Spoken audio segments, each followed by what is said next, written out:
On this episode, I'm speaking with Jim Heid, founder of Craft DNA, the small scale development forum, the Building Small community, and author of the 2021 book by the same name, Building Small, a toolkit for real estate entrepreneurs, civic leaders, and great communities. Beyond educating and training, Jim developed a 12-unit infill cottage court and also developed and now runs an awarded co-working space in a refurbished bank in his hometown called CraftWork. Trained as a landscape architect, Jim received a master's in real estate development from MIT as a way to more effectively integrate economics, development, and design thinking. It was a pleasure chatting with Jim. Without further ado, let's jump right in. Okay, Jim, thank you so much for being here with me. It's a pleasure to have you on. It's great to be here. I feel like we sort of know each other through LinkedIn, and so it's great to have a chance to talk in person. Absolutely, it's been fun getting to know you recently, and as I've said, I've been a follower of yours for quite some time. So it's always fun to finally make the quote unquote real but digital connection. Hopefully, it's in person sometime soon. Yes, but Savannah, keep it in Savannah mind. this fall. Yeah, we'll definitely circle back to that here. Okay, yeah. But let's start off in another location on the East Coast, and that would be Pittsburgh. So you grew up outside of Pittsburgh. I would love for you to just paint us a picture of those early years. What was that like? Yeah, and it's really fun to reflect back on that, because it's like I'm sure a lot of people who are built environment lovers and entrepreneurs and all that kind of stuff, you don't know what's being baked into your DNA when you're growing up. But as I reflect back on it, so small steel town outside of Pittsburgh. Dad worked for the steel company. It was in some ways a bit of a company town. And I lived in this little block, two blocks from his office. He would come home for lunch. I would walk, a little ways to school. And when I went back there, probably after I'd gotten my degree and stuff, realized what a really cool kind of old urbanist location it was. And then I also remember the big thing for my mom was to take us down into the city of Pittsburgh to see the museums and see the downtown and the lights and the windows at Christmas time. And I just remember how much I loved the old industrial buildings and driving along the riverfront and the architecture. I didn't know it was architecture. That was what I was loving, but there was something there that certainly resonated. So it was it was the beginnings. And I left there, I guess, when I was about 10 or 11, and moved to Albany, New York, and not actually Albany, but one of the, what I like to call milquetoast suburbs, and was bored out of my mind, but didn't really know I was bored out of my mind. But just, there was something, again, that didn't resonate. I felt really kind of uninspired, and, all the things that maybe the pundits talk about what's wrong with suburbia. I was kind of living it and not really knowing it. And then one summer got a job working for a slumlord in downtown Albany who had this amazing collection of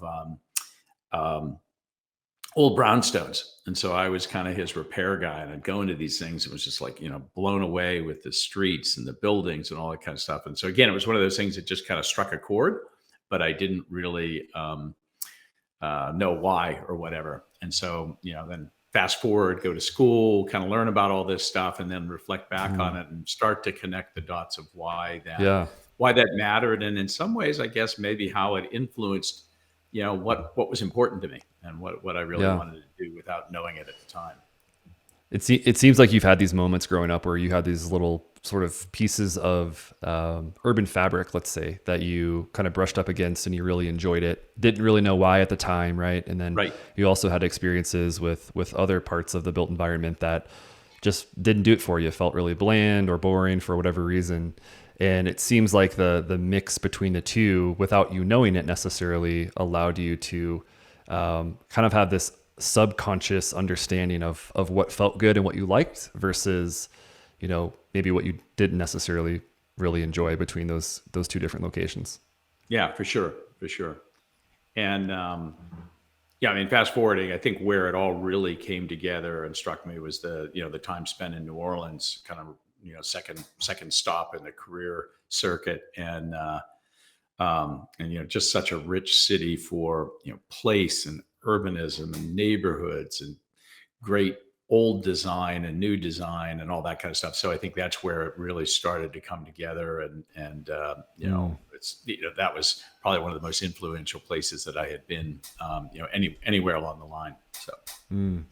Well, let's put a pin in that, because I would love to come back to some of the stories around that phase of your career. But I first want to touch on this moment that you had after high school. You told me that your mom essentially found a program, gave you the opportunity to leave these towns, the good and the bad of the East Coast, let's say, and you had the opportunity to drive the country for what essentially was about 2 months worth of time. Got to see a whole different landscape, new series of experiences. What was that program all about? Yeah. And again, it's one of those things. I look back on it now, and at the time I wouldn't say I went kicking and screaming, but I was kind of like, okay, I'll do that. And now I realize how influential it was. So to any of you out there that are parents with somewhat black sheep kids, or whatever you might say, maverick kids, think about these things, because they really do leave an indelible mark. So this was a project. So I graduated from high school, and I was debating about whether I wanted to go to college, and I didn't really know what I wanted to do, but I'd always had a strong, again, didn't know what it was called then, but an interest in the environment, an environment of some form or another. And there was a course called the Know America Project. It was out of Clark University, I think in Worcester, Massachusetts. And they basically put together this kind of entry-level college freshman program that you could take as coming out of high school, where they put a bunch of kids in a van and literally, like I said, drove around the country for, I think it was 60 days. And we stayed in tents, and we drove and drove and drove. And I think back on it, and those poor professors that did the driving and did the cooking and whipped us into setting up our tents each night. I mean, good on them, because they were doing God's work.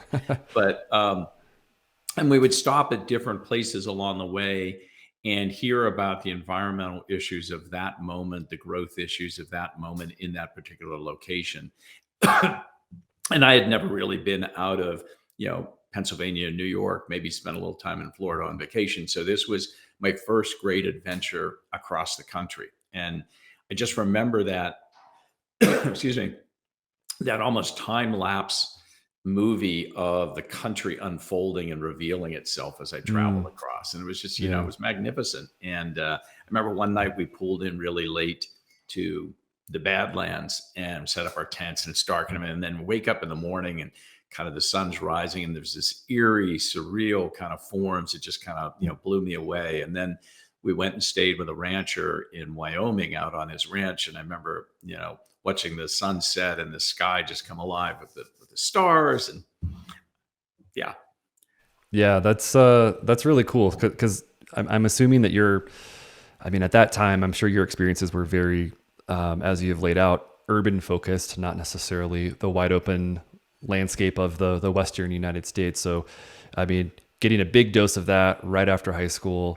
And then you had a kind of an interesting college experience, and we were laughing together about some of the, the how do you pick and getting in and like selecting the school stuff there. But talk to us a little bit about the college experience and how does a railroad track fit into that story?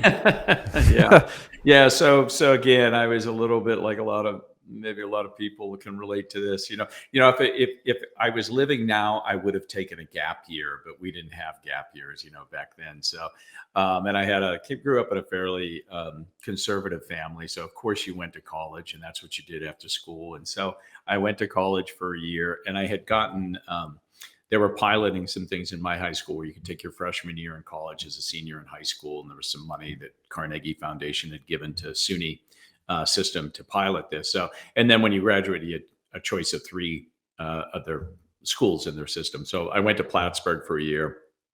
And again, when it kind of fell into some environmental studies, and actually really liked that, but didn't like the school at all.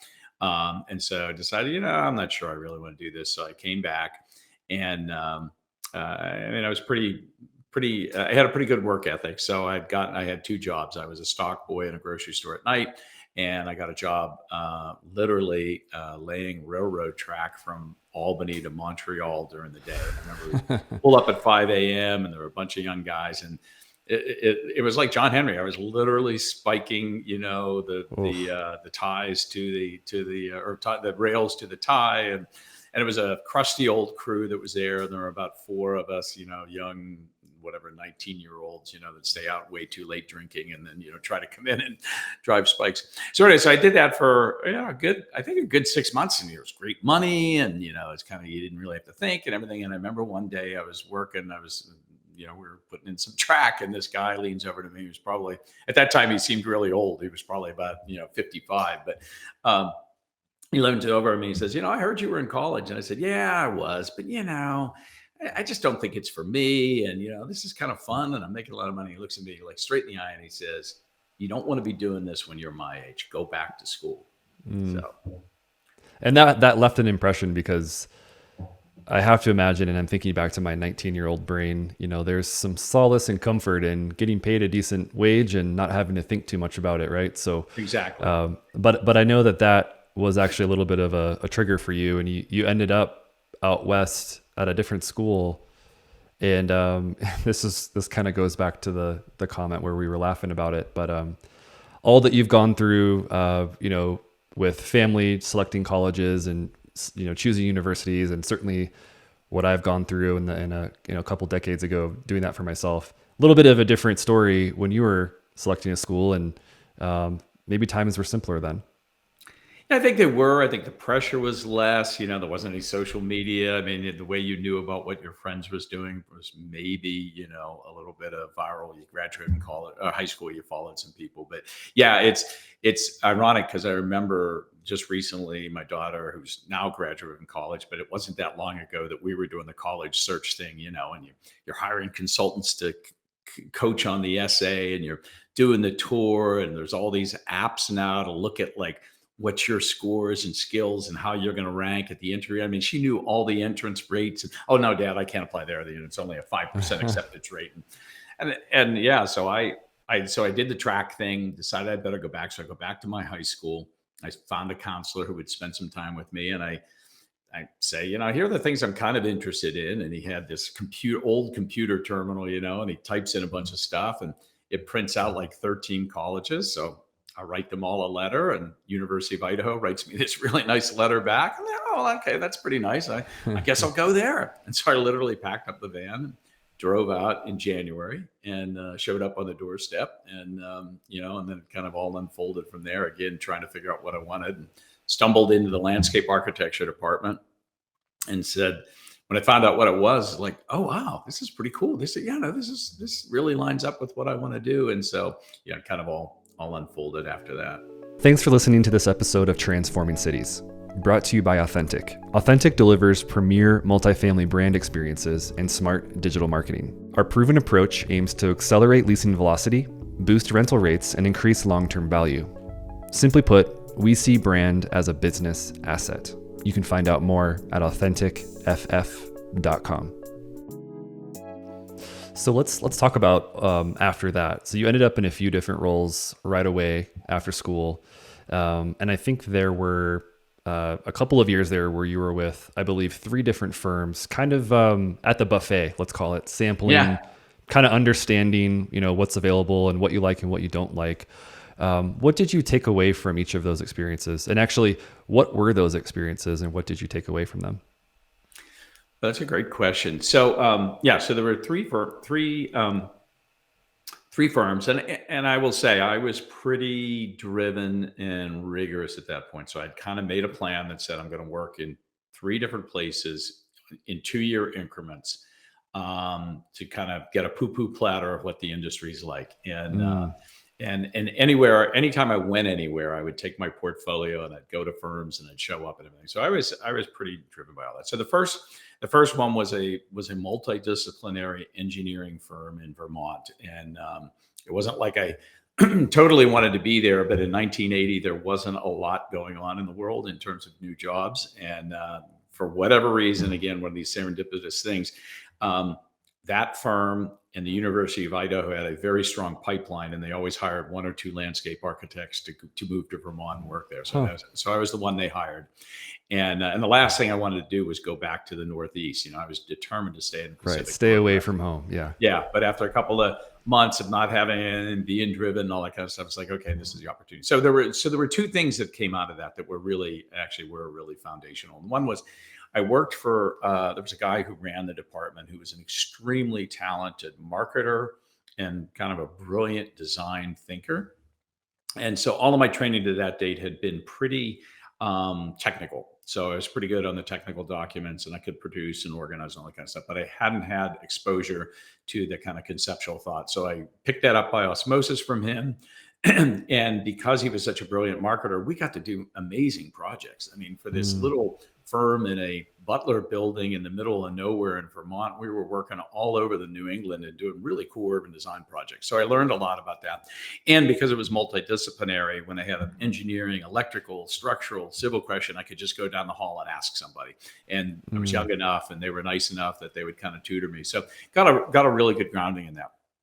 And then, as I mentioned, whenever I went anywhere, I took my portfolio. So one Mardi Gras, I went to New Orleans, and after 2 years in Vermont, I still remember this. I started going around to the 3 landscape architecture firms that were fairly established in New Orleans or known. The Friday before Mardi Gras, and just showed up and said, "Hey, I'm in town. I'd like to interview."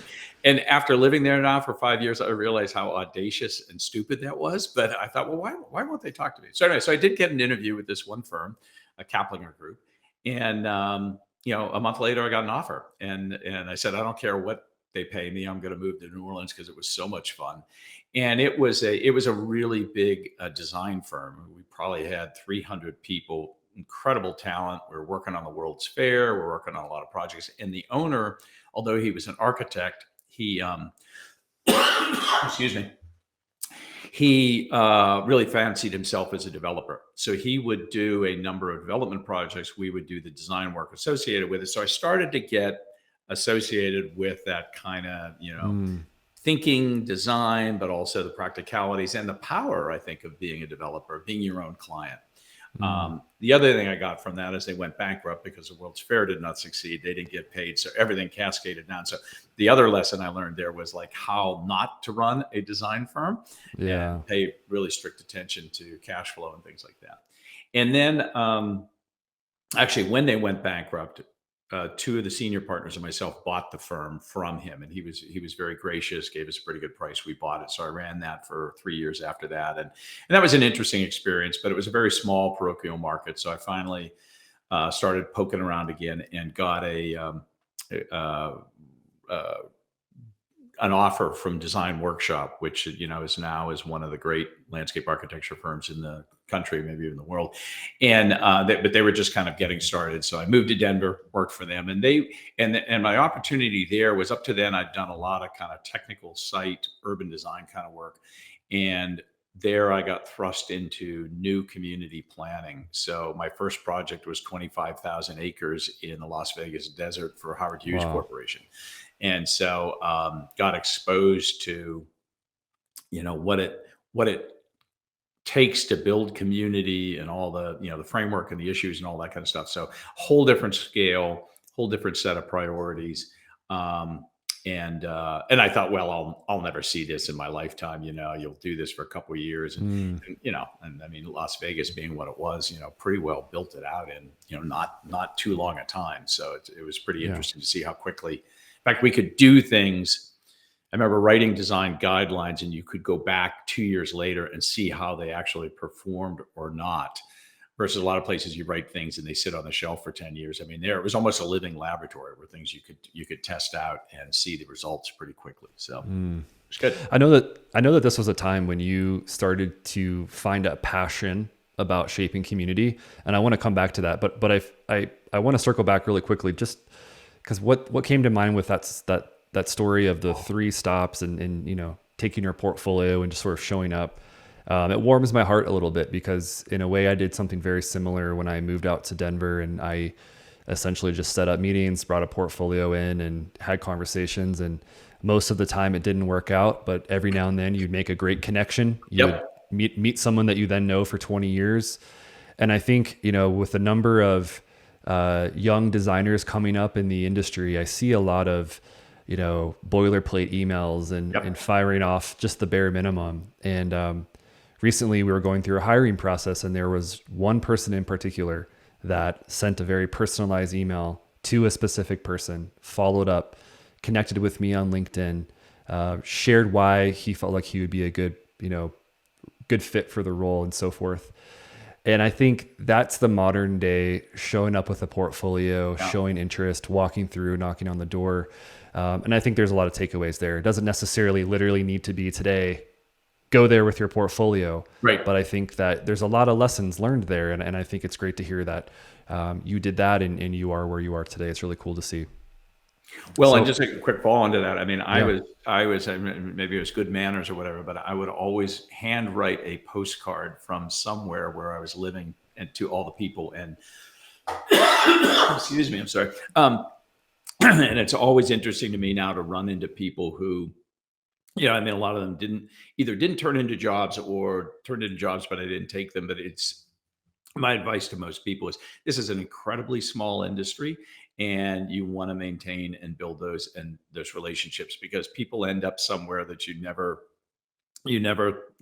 never know where you're going to run into them again. And so Yeah, that process starts early and it goes a long time, and everything you do, from whether it's an email or it's a handwritten note. I mean, we've kind of lost the art of the handwritten thank you, and it has a lot of power to take the time to do that. So yeah, it does. totally with It you. does. Well, let's talk about this turning point into shaping community, because you told me that you became frustrated that you would do these drawings, you knew they would never be built. It was kind of like this idea of, why am I doing this? It's never going to see the light of day. How else can I make an impact? And what did you do with that? Like what came next? Because I know it didn't end up being master plans for 25,000 acres. Yeah, yeah. Well, there were two pieces to it. The first was I was just incredibly impatient, and still am. So depending on my personality test, that's either a curse or a liability, or liability or an asset. The asset side is I'm a real action driven person, and I get stuff moving forward. The curse is I'm not very patient, and sometimes these things take a long time. So there was that. But I think the other piece of it was I was frustrated that we'd spend a lot of time. I'd spend a lot of time thinking about things, or brainstorming, ideating, teamwork, whatever else.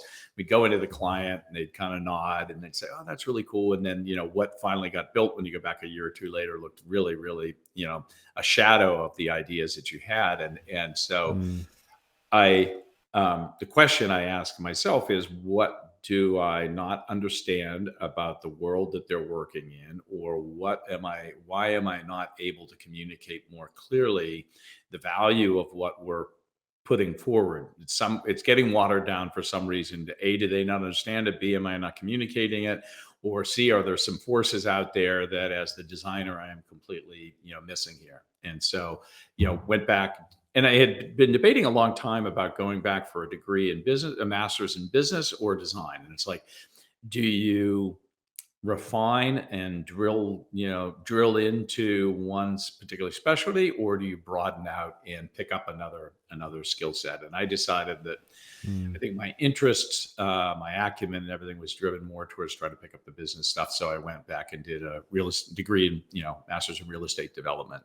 And oh my God, I mean, it was like I came in, I thought, okay, I had all these, and I would, went relative to a lot of people in the classroom.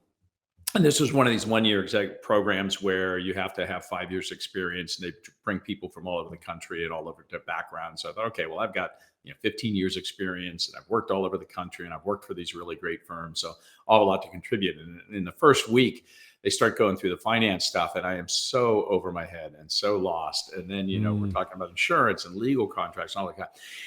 And I suddenly realized that, the design, part of the universities and the design industry is so ill-equipped to, I think, empathize and therefore communicate and direct the built outcomes, because we're in a little bit of an echo chamber. We have our jargon, we have our awards, we have our things where we pat each other on the back, and we're not sitting there really listening.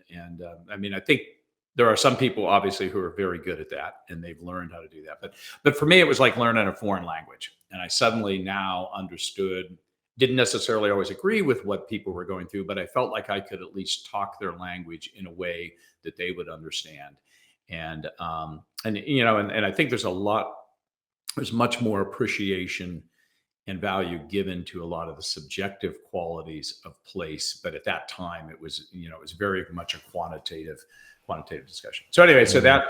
that was a great opportunity and experience for me. Learned a lot from it. I was, back in Cambridge, so I got the opportunity to attend a lot of classes. Some of them I didn't even enroll in. I just wanted to go hear the professors because there were people whose work I admired. And it was great, again, to be going at that point in my life because grades didn't matter. It was really about, hey, I'm taking a year off. I'm making this big investment. I've got this opportunity cost that I've, Mm. self-imposed, and I want to make every bit of it count. So it was really great. And I left, really energized and feeling like I had a whole nother set of tools in my toolbox. Mm. And those tools you've certainly used over the last couple of decades now. So I'll say back then, but I mean, I'm a part of this group now too. Looking back a couple decades ago, your company Urban Green was started, consultancy.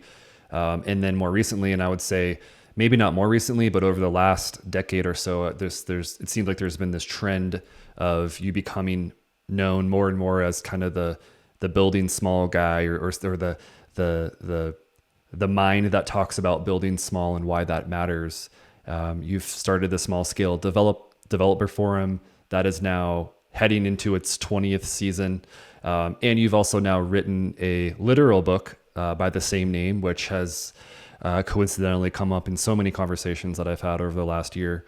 Oh, good. I'm curious, after that program, after you started doing consultancy work, what led to this focus on small? Because it could have been very easy for you to leave that program, jump into a big institutional sized multifamily company or something like that, and you could have taken a completely different path. But tell me why you found yourself being led to this idea of small. Yeah, and actually, there's a decade in between actually that happened. So I went to work for EDAW, which was the biggest landscape architecture planning firm in the world. Got to do a lot of great stuff, traveled the world, opened the office in Hong Kong, did a lot of work in China, worked in San Francisco, ran that office. So there was a lot of big stuff. But Mm, one of the opportunities it gave me was because I had this language and I felt like I had this tool chest. Um, I often was the guy that sat between the designers in the back of the office and the client and translated back and forth. And it was something that interesting. I really enjoyed. Oh, wait a minute, Mr. Developer, you don't understand the value of what they're telling you. And conversely, staff, I know that's really fun to do that drawing, but it's not adding any value to the project and it's not helping them make a better decision. You got to focus in on things that are going to help them make good decisions. So I played that role a lot and really enjoyed it. And at the same time, got very passionate about sustainability and primarily sustainable communities. So, I had spent a good bit of the career leading or point time in my career up to then doing work with the Urban Land Institute, active Mm, member, great organization, because it was one of those organizations that was not necessarily an echo chamber. It was the capital markets guy and the developer who maybe wasn't very enlightened and the really good architect. And you'd sit in the room and you'd start to talk about why aren't we getting the outcomes that we want. So I felt really passionate about that. And they, there was this, kind of turning point where they gotten this big grant from the EPA. And they said, everybody, and this was mid 90s, I think 95. They said, everybody's talking about green buildings. Nobody's talking about how those buildings get organized so that not only is it a green, series of green buildings, it's actually a more sustainable community. So myself, Ed McMahon, Randall Arendt got together. We put together this thing called the Practice of Environmentally Responsible Development because nobody had really was using the term sustainability, and crafted this course around sustainable community design. And a lot of the principles and these things that we developed then got encoded in, name that rating system, that guideline, whatever else. But but what came out of it for me time and again was, as the industry was racing more and more towards technological solutions, I think, which were largely driven by architects and engineers to achieve something that was measurable, because anything that's got a meter on it, you can measure water, energy, maybe VMT. Not enough people were talking about places.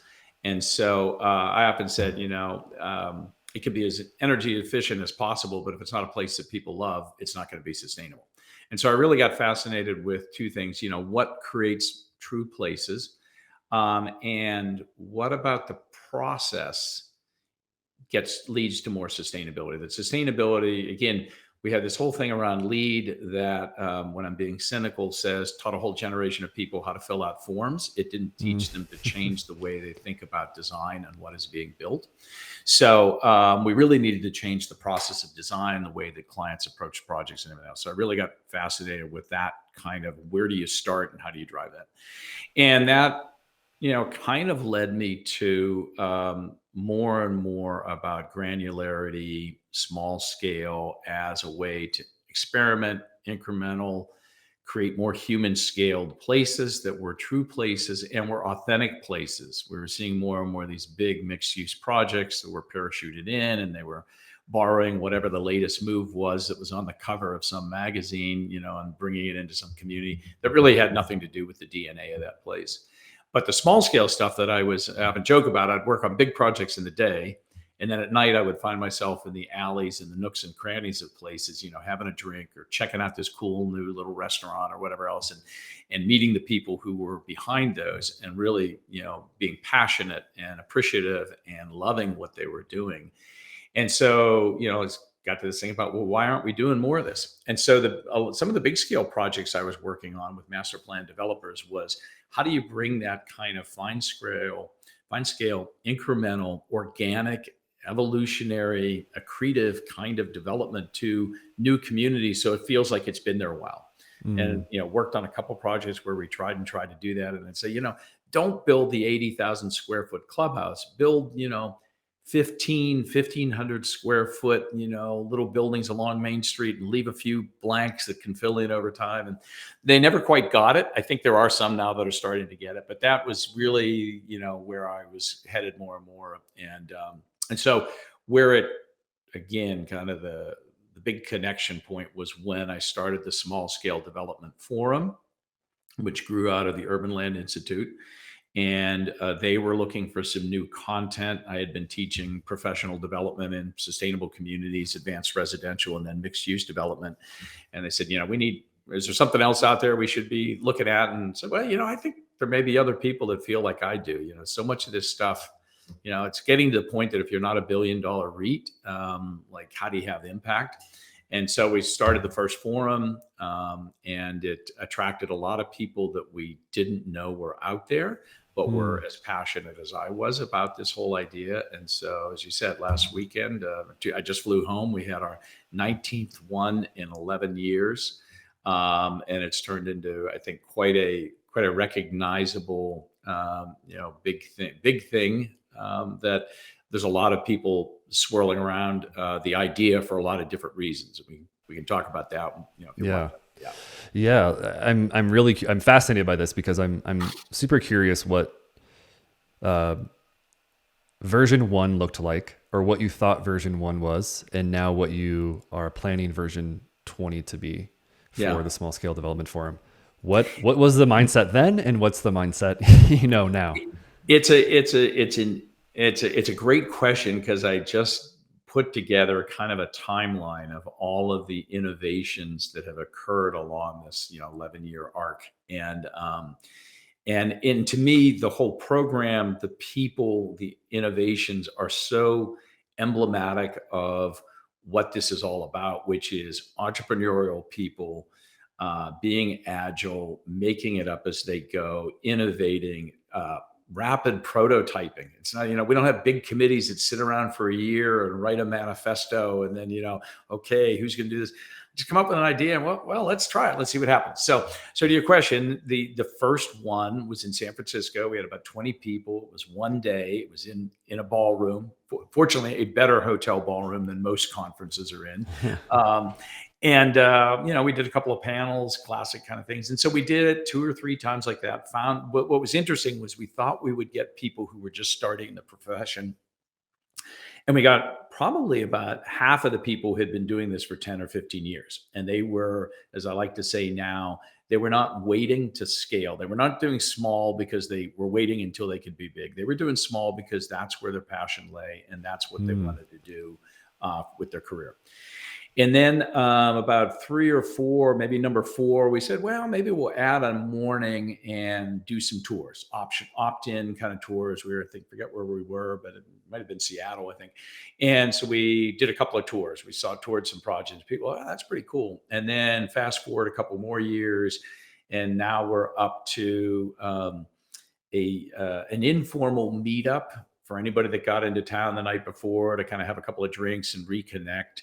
The full day programming and then some tours the next day. And then fast forward, actually post COVID, the group at this point had grown to, so now we were getting from the original 20, we were now getting about 60 people.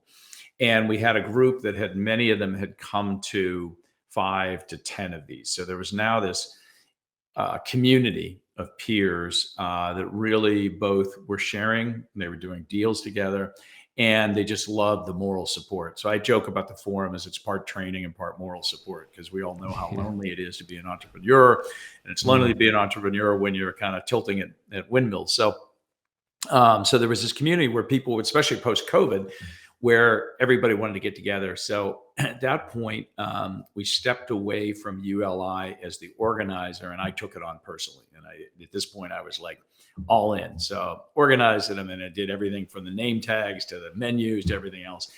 And it was enormously successful. And we did it here in my backyard in Healdsburg. I wanted to do, every time we did one, we tried to theme it around something that was unique to that locale. So Miami, it was small in the arts and culture. Portland, it was the public realm and the role of small. Detroit, it was co-working, urban manufacturing, and makerspace. So when we came to Healdsburg, I did small in a small town. And it's like, what is the value of incremental development for maintaining character and driving economic resilience locally?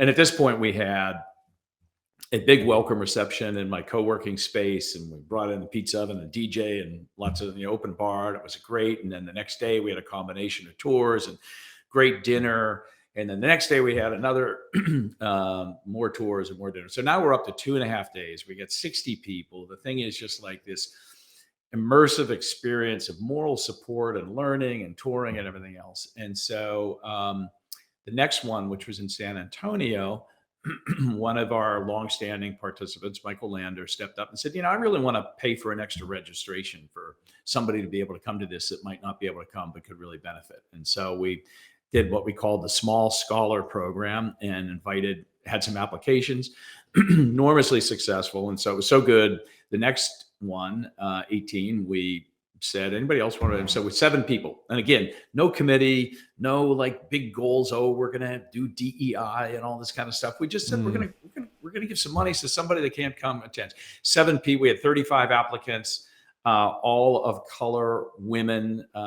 People getting into the profession or doing amazing things in their home communities. Came completely added a whole nother dimension to the conversation. And so, so now that's become a big part of the program. And then this time, 19th, we just launched a new program that I call Small Coach, which is a day before the 2.5 days, which is for coaching entrepreneurs in small scale development. And it kind of combines the best of entrepreneurial coaching with the unique challenges of small scale development. And so that was a full day cohort, some unique programming stuff that I had developed, worked on with one of our colleagues who's part of the program, Martin Ditto. And so now we're up to, 3.5 days, a lot of people, a lot of tours, great food, great energy. The other thing that we invented, I think it was on the 4th or 5th one, that has become probably the signature event is some of your listeners will probably correct me because I'm not sure I always say it right, but we call it our pechakucha. I think some other people call it Okay. pakataka. But anyways, and if you're familiar with pechakucha, it's the Japanese presentation technique because a bunch of Japanese architects got really frustrated that all of their brethren would go on and on and on and on. And so they developed this technique, which is 20 slides, 20 seconds, and it automatically advances. So we wanted to do more to connect people with each other than just have people stand up and say, "Hi, I'm Chris Arnold from Denver. I run a such and such." So we do a thing where people send me 3 slides. They get 12 seconds for each slide, and the slide is a project they're doing, a value they hold, or a trend they're watching. And so after the cocktail hour, about an hour and a half of cocktails, we do this rapid fire thing where 65 people go through 4 slides at 12 seconds each and present this stuff. And it's just amazing because the people are finding people who are going through the same things. It's funny, it's moving, it's important, it's all over the country. And you get to see what this movement and what this passion is all about and really get a sense of how much impact it can have. So That's really cool. yeah. I want to come back to the coaching piece, but Okay. I want to not go too far ahead because I want to. I feel like we'd be remiss without mentioning Craft DNA because that came about amidst the small scale development forum, and I think you said it was after the Detroit location actually, and you decided to get this started, and you said that you had a confidence that was building, a confidence that was growing, sort of in your own skill set for this building small idea, and this led to the book as well, But tell me a little bit more about Craft DNA and kind of how it differed from what you had done in the past and what it meant to you at this time and what it's meant over the last 5 to 7 years for you. Yeah, well, there was a point I got to where I wanted to walk the talk. It's one thing to go and wave your arms and maybe be inspiring, maybe be provocative, but it's another thing to get your hands dirty and actually do some deals. And I just felt like, I remember my sister said to me one day when I was like way over my skis and extremely extended financially. And my sister said to me, like, "Why are you doing this at your age?" And she's 6 years older than me. And I said, "Because if I get to your age and I haven't done it, I'm going to be really mad at myself." So, for better or for worse, I did this. And so Craft DNA, and the other thing is, the name means a lot to me because these small scale spaces, and this grew out of what I saw as I went around the country and the people I call friends now, my close friends who are working in this space all over the country. There is I call it the Swiss watchmaking. I mean, this is stuff that the institutional guys can't do because they got to move through it, and God bless them, they got to do whatever they got to do.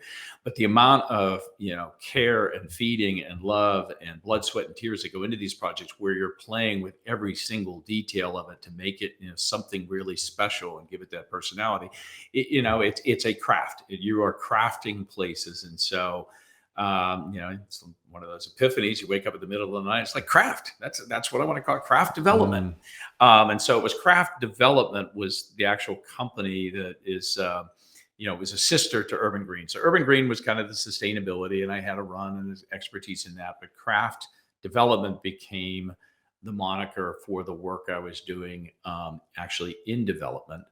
And then fast forward a little bit, I'd have people hire me to do some advisory work that was more development than sustainability. So it was kind of Craft Development and Advisory. And again, one of these days, it's like, okay, Craft DNA. It's like, oh, well, Craft DNA, like, in your DNA, it's crafted. And that, kind of a little play on words. So not the Craft D plus A, but actually Craft DNA. So that is, that's the development company. And that's really the thing that I'm most focused on right now is both in the advisory and the project end. So. It's fascinating that the book that you wrote, Building Small, came out of that time period of actually getting your hands in the dirt, blood, sweat, and tears, the 2 a.m. wake ups where you said that you felt so nervous and worried, being overextended at times. You mentioned to me, though, that if you felt like you looked back and you said, I feel like if I finished that book on time, if it actually came out, hot off the presses when it should have, would have been an entirely different book. Why is that? For sure.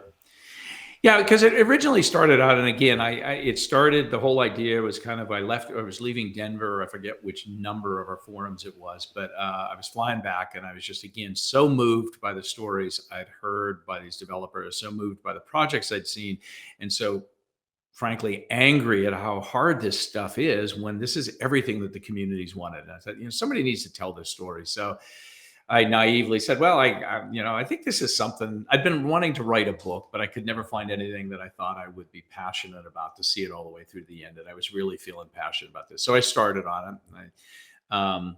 ULI signed up to publish it when I got it done.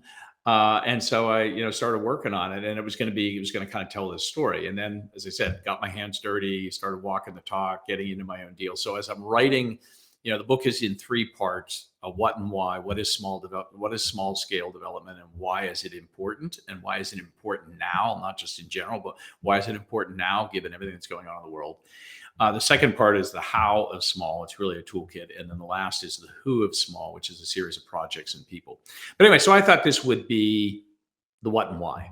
And then as I got into it and I was learning all these things, and people were asking at the forums, and I was still doing some work, we would try to do some teaching through the professional development program. I thought, building small is different than building big, and real estate 101 textbooks out there don't get it. They don't tell that story. They just think is everything's generic. You do a pro forma and you do this. No, there are really subtle differences that if you're going to do this, you need to understand it. And as I was learning, there's a certain intestinal fortitude that you have to have, that while a lot of people romanticize about doing this stuff, they really don't have the risk tolerance and or the ability to put one foot in front of the other when things go tough. So so I'm now 2 years behind on my schedule. I'm waking up at 2 a.m. because I'm not sure I'm going to be able to meet my next payment. Everything's 6 months behind on construction. I'm dealing with whatever issue there is. I mean, the night sweats are a real thing. But there's a joke I often tell that if you want to be a small developer, you need to learn to sleep like a baby. Wake up and cry and fall back asleep, and wake up and cry and fall back asleep. Oh my gosh. So anyway, so I started to bring those real personal experiences and what I was observing about myself and the challenges and the joys, frankly, the joys that went along with it, into each of the sections of the toolkit. So it's not, again, you don't pick this up and learn how to do development. You pick this up and you learn how to do small development in conjunction with some of the basics you can get from any number of textbooks or professional development programs. So when it came out, it really was, I think, again, as you said, it was 2 years late. But it was a very different book, and I'm really happy with it. And I'm so moved when people call and say, "Oh, this is the book I was waiting for. This is so inspired by this." Or, I mean, how many people picked up like a real estate development book and said, "I've been really inspired by this." So, I think it did what I wanted it to do, which was both create the call to action and then start to give people the roadmap of things that they need to do, and then share with them some real examples that they can look at and say, yeah, I could be that person, or I could do that kind of project. I think that this dovetails really, really well into the coaching piece that I wanted to circle back to, because you've had various coaching experiences in your time, both good and others that were maybe underwhelming. But one point that you made to me was, a lot of those coaching programs had to do with being very transactional, very industry focused. But that's to your point about building small. It's not all about the pro forma and the zeros and the ones. There's this nuance to it. There's a qualitative experience that you're going through. I'm curious for you what the coaching program means for you moving forward. What is it that you hope to accomplish with taking these lessons you've learned so far, taking the material that's in the book, moving it forward, and converting it into more of a coaching format? Yeah, that's a great question. So thanks for that. I use a shorthand, which you've probably seen. This is about building community, not commodity. And I do think the industry has gotten highly transactional. It's been reduced to an asset class where it's all about, an extra 50 basis points on the deal. And not enough people are talking about the outcome and how it affects individuals within a community and the role it plays within the community. And I often say to students, as developers, we have a responsibility, not just to our investors, but to the community. It's the only asset class. Take bonds, take equities, take real estate. Real estate's the only one that touches a whole multitude of people every day in a way that you can influence.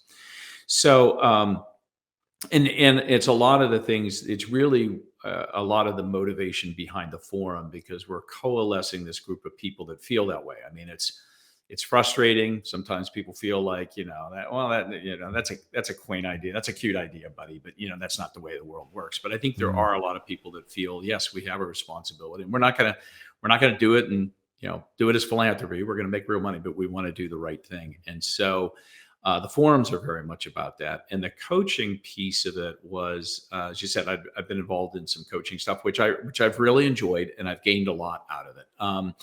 But it was what I like to call industry agnostic. A lot of the coaching programs they put you with other people who are not in the same industry, and by design, because they want to cross-pollinate across industries. How does one person's solution in financial management, influence what I might do in real estate development?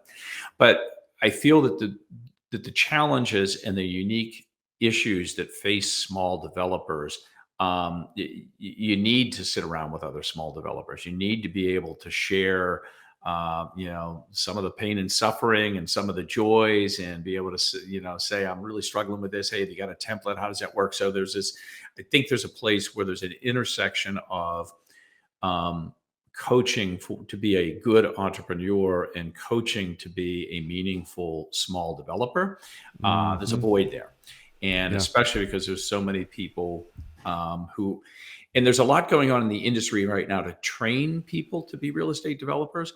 I don't think there's anybody, and this is my mission, coaching people to what I say, have your best life as a small scale developer. The thing that I got out of, and this is the program that I was involved in and think highly of, was Strategic Coach.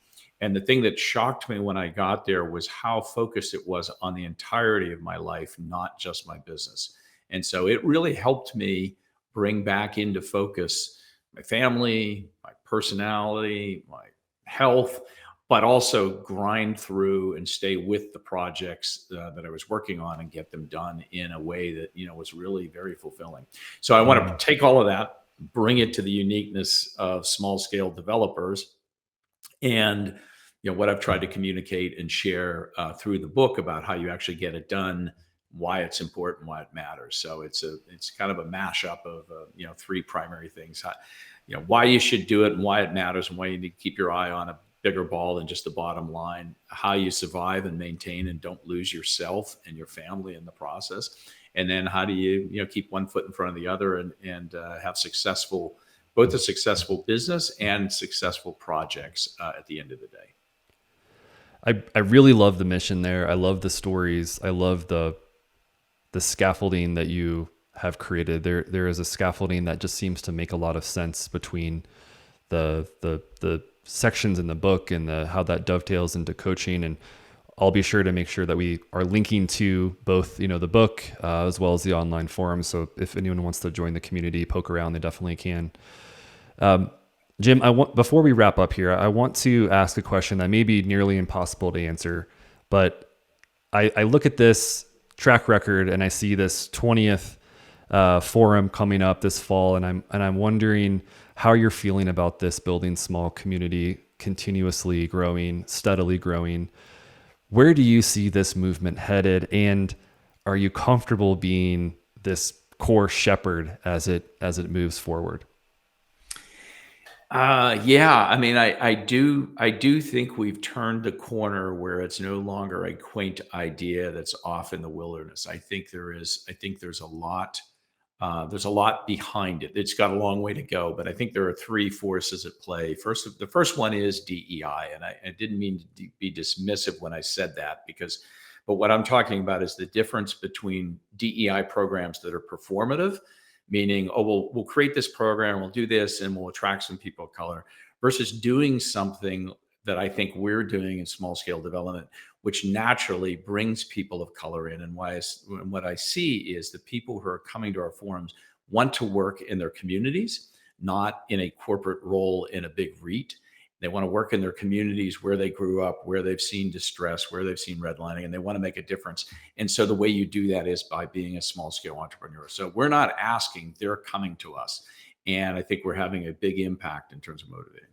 The other thing is, I think there's just so much attention and interest in creating real places, and the loss of economic resilience and authenticity and unique places as opposed to formulaic places, the backlash to the 4 stories over concrete podium 200-unit apartment buildings that seem to be everywhere, and the cheesecake factories and the Taco Bells and whatever else that populates our corridors.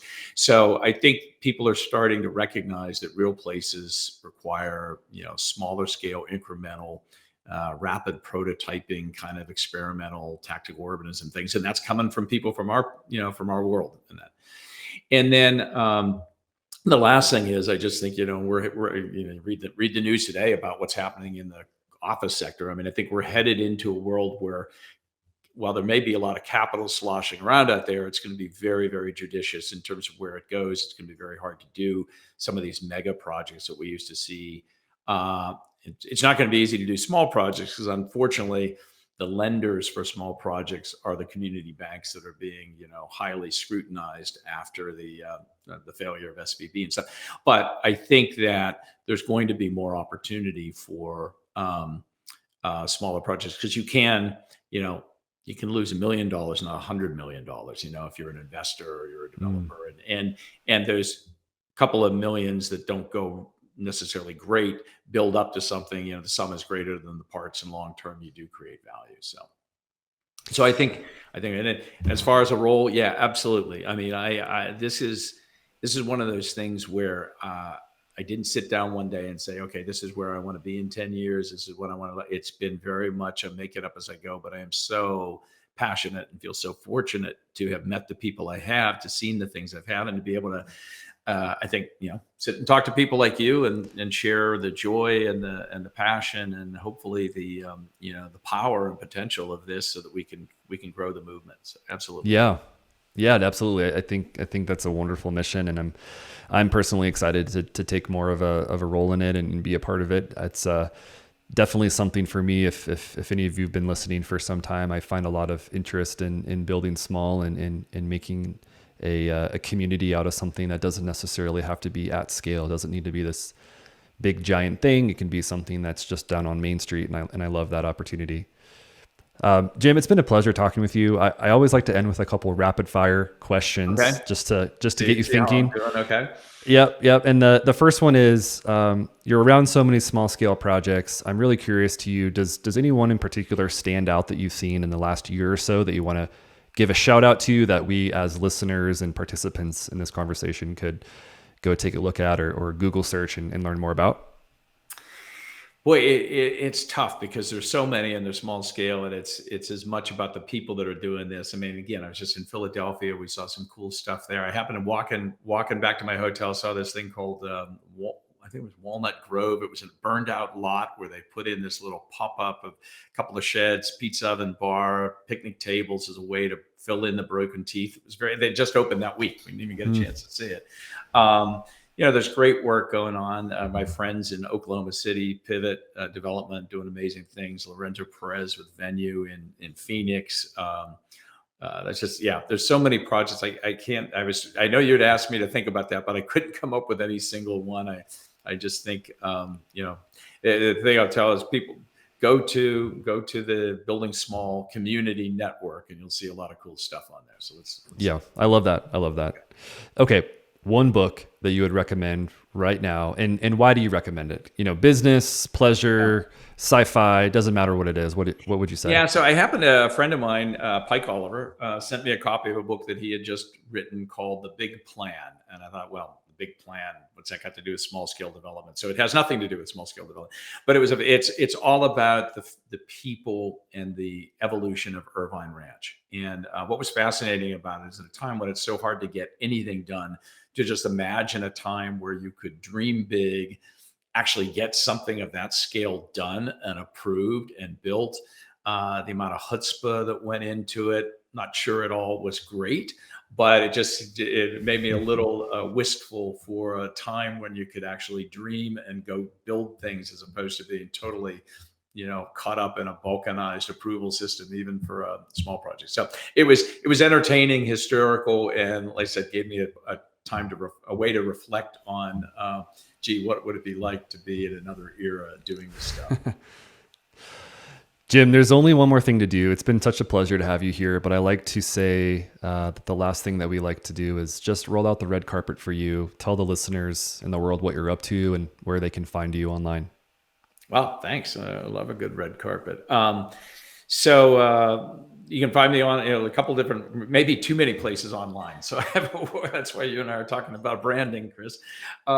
So I have a website, and that's really in some ways maybe the central portal for Craft DNA, for the lecturing, speaking, the book, and then a lot of the work around the small scale movement. But the other thing I'm really excited about is we just launched 90 days ago this thing called Building Small, the Network, which is a social community. It's kind of LinkedIn meets a website, meets a resource center, and it's open to the community. Anybody that's interested. We've 250 members in 90 days. It's an interactive thing. We'll be running webinars off of there. And that's, I think you'll have the links in there, but that's a really great place to track everything small, and also follow the registration for the next forum. And then, I think those are the two primary places probably to find me. Yeah. We'll be sure to link to the community. I'm actually a member now myself, new member, been poking around, and I can already tell there's a ton of information sort of right at my fingertips if I choose to dive in to one rabbit hole or another, which I'm really excited about. And side note, incredible that a tool like that, a forum like that, is just open and available to jump in for those interested. I think that's a huge value add to the industry as a whole. And then Small Scale Development Forum, number 20, November 12th through 14th, I believe, are the dates on that one. So keep your eyes out for those. Yeah, and that'll be in notes. Savannah, Georgia. So a really, great, probably one of the finest fine grain cities in the country. And we're going to really have both exceptional, I think, exposure to great design, but also just a great time to kind of celebrate this momentous milestone for the program. Absolutely. Well, Jim, again, thank you so much for being on with me today. I really appreciate your time. Thank you, Chris. It was really a pleasure. I really enjoyed that. It's kind of fun looking back on all this stuff. So you did a great job.